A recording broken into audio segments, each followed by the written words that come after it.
G'day, Steve Morgan here, Fishing Monthly magazines. This one's for all of you out there that say we never boat test boats in rough water. We've got a couple of Edencrafts out here today. In particular, I've got Michael Lynch's 6 metre Edencraft here. And Michael, you are an Edencraft fan from way back. And this isn't your first Edencraft, is it? Tell us a story about this boat. Well, yeah, this is my second Edencraft. I built the first one in 2016. And went along the journey, met Grant, his family, then decided that Grant said one day, "Oh, come on, Lynch, you've got to come work for me." Came out of retirement and worked for Grant and his family, love them to death. And we made some changes to the 6 metre, tweaked it around a fair bit. So I decided to say, "Okay, Grant, let's build another one." And here we are today. This 6 metre then must be your baby. You know, there's a lot of your changes sitting in this boat. Give us a rundown of the boat. You know, we rode across some nasty water out of Cairns this morning. We're down south of Cairns now. Boats ride magnificently, both the bigger and the smaller Edencraft. Seem to me to be heavy hull, deep V, made for going fast in rough water. Yeah, I think that's spot on. There was some heavy stuff this morning coming out, wasn't there? Look, 22 degrees dead rise in the 6 metre, nice and beamy. It's a heavy boat on the trailer, 2.8 tonne. And this particular this particular time on this boat, we changed the fuel tank to 350 litres. It's a keel tank, so it's low, it rides better, holds its weight, and it gives it that nice soft feeling as well. I noticed it's powered by the twin Suzuki 140s. You could choose, I suppose, from any motors in the market. Why do the Suzukis suit this boat so well? Yeah, I've been a fan of Suzukis. This is my third set. Had a set on the old boat and liked them. I like the balance of the motors. A lot of guys go to me, "Lynchy, why the two?" It's the balance. It's the way the boat drives through those little bit of sloppy conditions this morning. Waited a fair while to get these ones. I really did want the new Evo 3s, and I'm very, very happy that I kept them, mainly because of the weight. The weight is very important for the setup of the 6 metre. Could have gone different motors, but they are all heavier than these set. Yeah, so basically lightest in class for the horsepower, balances with this hull. Yes. And let's talk a little bit about economy. Like, you've got 350 litres under the floor. What sort of economy do you get at cruising speed with these guys? And I'm going to check it later on. Okay, do that. I think that's a good idea. Look, because we were going pretty hard sometimes there this morning. Look, we were choosing along this morning about 40 k's an hour through that slot. You know, 26, 27 litres an hour through that.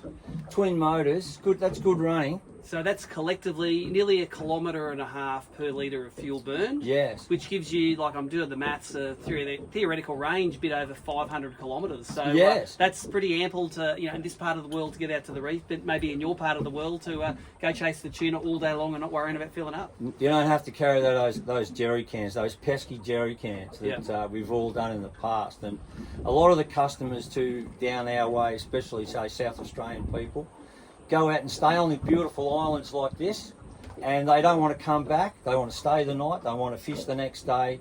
More fuel, safer as ours. Yep. So take us through some of the rest of the features of the boat. I noticed the dive doors are very handy, and each Edencraft I've seen has one of those. Run through some of the practical features.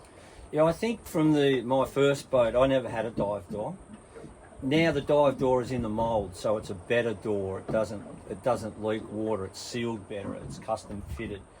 I think that's a great addition to the 6 metre. This particular one, good grab rails, nice thick, heavy grab rails. Wave breaker at the front's very important. Changed the dash a lot on the 6 metre, and we've made a square dash to incorporate the big 16-inch screens now. Yeah, it fits in nicely, doesn't it? It does. It's a very nice fit. That's a big change. The lockable cabin door has changed also. It used to be 2 pieces. Now it's a one-piece door. I think it's more user-friendly. If you don't want to use it, it just simply comes off, leave it at home, and away you go. The floor on these boats are just so easy to keep clean. Myself, as a fisherman, look, I'm fishing by myself a lot. Whether or not I've got my son or grandson, and then straight to the car wash, $5, spray it down, tuck it away at night time, it's good. It's good to go. Easy maintenance. Yeah, and that's important, isn't it? If you fish a lot, you don't want to spend your time drying carpets or making sure that your rubber decking's not damaged. You know, it's your pride and joy. Let's talk about trailering. Heavy boat, you said 2.8 tonne on the trailer there. Let's run through the trailer you've got it on. Yeah, easy tow trailer. It's their heavy duty 3.2 tonne. Look, we've travelled a long way to get here to Cairns, all the way from Vic. Yep, about 4,000 kilometre drive, isn't it? It's about 4,000 k's, and it's been a great journey. But look, not an ounce of problem. Great trailer, and it needs to be. Heavy boat. Let's talk about the launching system. You guys make it look easy with that the catch system on the front. The boat catch, another just game changer, I think, especially for an older gent like me. I said I fish on the King George a lot down home, in the water, tie it up, put it back on the trailer, drive off. It's a big heavy boat for 6 metres, and I can do it pretty easy. Yeah. Well, I was pretty interested in hearing that you waited for those new Suzuki, so let's have a chat to Shane Darlington from Suzuki about some of the features of that outboard. So take us through the setup we have here. Obviously, twin 140s. Tell us a little bit about the improvements that this new 140 has over the old 140 and how it works with this boat. Yeah, well, these new 140 BGs, it's our second generation, are the world's first drive-by-wire 140 horsepower. We're also available in our 115. Basically, they've got our Suzuki Precision Control, or SPC controls. Improved fuel economy, smoother handling, a lot quieter. It's just the ultimate outboard package, really. Yeah, and that torque, punching through those swells is what you really want. Take us through some of the basics of the engine capacity and tell us about this offset that you have in there. What do you have it? Yeah, so these are our 2 litre block, same as the old 140, with an offset drive. So the offset drive we position the power head further forward, so the centre of gravity is more over the transom. With the larger offset gear, we're able to spin a larger propeller, and it increases torque. Well, you've definitely got a fan here because the package works really well together. Take us to the helm. Take us through that 1 lever drive that you were using on the way across. Yeah, so the new 22 model controls feature the 1 lever, and at the flick of a button, you can convert 2 engines into 1 control. Yep. In rough weather, it's brilliant because you can sync both engines. Just concentrate on one arm and rest your hand there, and as we saw today, Lynchy was able just to easily flick the switch and away we go. And you can hold on with the other hand then, yeah, exactly, yeah. And what was it? It looks like a car. There's a start-stop button on there. So Suzuki have introduced our new keyless start system. So same as your car, you've got a proximity key. Yep. Hop on the boat, unlock it, put it in your pocket, clip it on, away you go, press the start button. Yeah. Well, we're going to do what we normally do at Fishing Monthly, test out these features, come back to you with some fuel and performance statistics.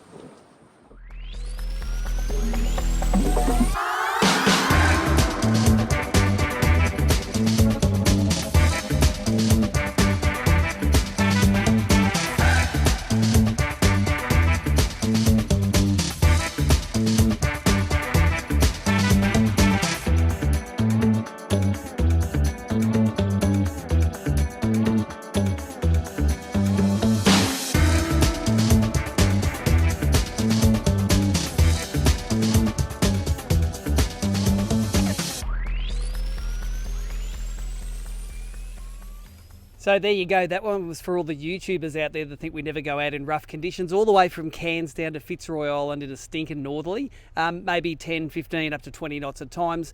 And a great way to test the 2 Edencrafts that we had out there today. We're going to talk about the 6 metre offshore that we're in. I'm here with Lewis Croft from Suzuki. And Lewis, that new fly-by-wire 140, pretty handy to drive and kept us pretty comfortable on the way back there. How's the market accepted the new fly-by-wire and the new platform of motor compared with the old reliable one? Yeah, all indications it's great. Once you use drive-by-wire, or fly-by-wire, whichever you want to call it, but drive-by-wire, it's very comfortable. It's friction, it's smooth engagement. It's a lot easier, obviously, less wear and tear in terms of wear and tear with rigging and cables, etc.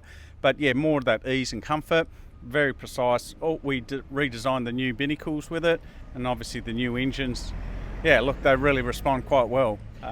I think the difference in price also, we got on and had a bit of a look at the difference in price, and it's only like $500 more for the SPC, which stands for Suzuki Precision Control. So a 140 Suzuki DF 140 for a mechanical version versus a precision control module. The engine's only approximately around $500 difference in retail price. Yeah, so I think you'd be crazy not to. I consider that option, but the market itself been loving the motors. They've been out about 6 months now. So we have. We released that, and as I said, a 115 and a 140, the first of the manufacturers to release a drive-by-wire in that engine size.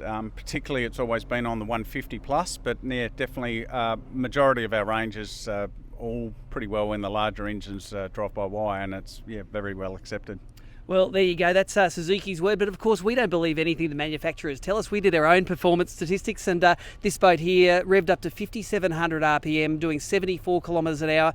At that speed, they drunk a fair bit. Collectively, 800 metres per litre you'd get from this outfit. But if you drop that the RPM back to 3,500, it cruises along at 33 kilometres an hour, and that fuel economy is nearly doubled. 1.4 kilometres per litre. Combine that with the underfloor 350 litre fuel tank, gives you around 500 kilometres of range, which in a place like Cairns, it's plenty here. What else did I like about the boat? Well, it's that quiet, solid ride. The Edencrafts, they're a heavy hull, they've got a big dead rise on them. You do feel they roll a bit because they have that deep dead rise, but the trade-off is when you're punching through that awful stuff, boy, they ride really, really well. And none of the bangs and crashes that you associate with other, especially aluminium boats, but even some fiberglass boats that are lightly built, have that sort of resonance when you hit the waves. So with the trim down, trim tabs down, safely sitting on about 40 kilometres an hour through it. Now with all the trim tabs down, your economy does go down. I noticed when we were pushing back through it, around 1 kilometre per litre, which in a 6 metre boat isn't too bad. Love the removable cabin door. If you're not locking stuff in there when you're travelling, you can take that door off and be in and out of there when you're fishing, no worries at all. Love the single stick driving. You can drive both outboards off one stick. It synchronises the revs, makes it really easy to plough through that stuff in the rough water. Also, the stainless steel work on the Edencraft's really, really solid. They're a big, solid bar to grab onto. You don't feel it moving, and dead set. We gave it a fair test out there today. Kept us pretty dry in there, but also you don't feel that superstructure kicking around. No wood in this hull at all. It's all composite materials, fiberglass, got thermalite in the transom there. Thick hull, really well made. And just that quietness on the water is what I really like. It's a boat that you feel safe in, you feel solid in, and you come back, the back's feeling pretty good after a hard morning on the water. As tested, this boat comes in at around $225,000. That's with all of the sounders. There is plenty of room to flush mount a couple of big sounders in the dash there, and all of the bells and whistles, all of the stainless work on this. It's set up as a demo boat, and it's been doing exactly that for the last couple of weeks coming up the Queensland coast. But if you want to start and put together your own Edencraft, the 6 metre offshore starts from $145,000. That's with a single 300 horsepower motor on a trailer. So give the guys at Edencraft a call. Lewis would love it if you put a Suzuki on it, and maybe you can build up your next dream rig.